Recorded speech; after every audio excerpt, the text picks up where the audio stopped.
mentioned those two modes, counting and integrating mode. And the advantage of integrating mode is that you can measure a lot of signal.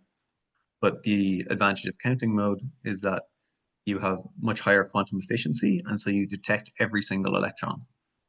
The drawback is that you need sparse signal. You need the electrons to be very well separated out. And so what we did was we actually came up with this software algorithm, and it's patented now, called HDR counting. Oh.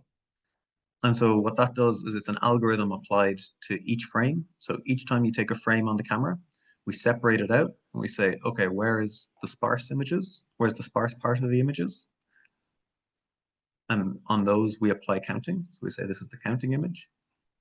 And then where is the non-sparse area? This is the integrating mode image.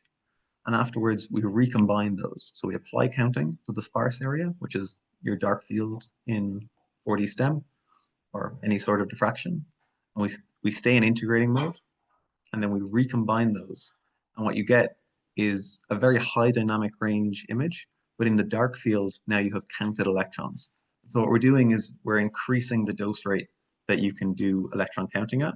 And that is really powerful for beam sensitive materials, because quite often for 4D-STEM, we need to put a lot of dose onto the sample. But with HDR counting, you can minimize that, especially if you're doing dark field techniques with weak scattered beams.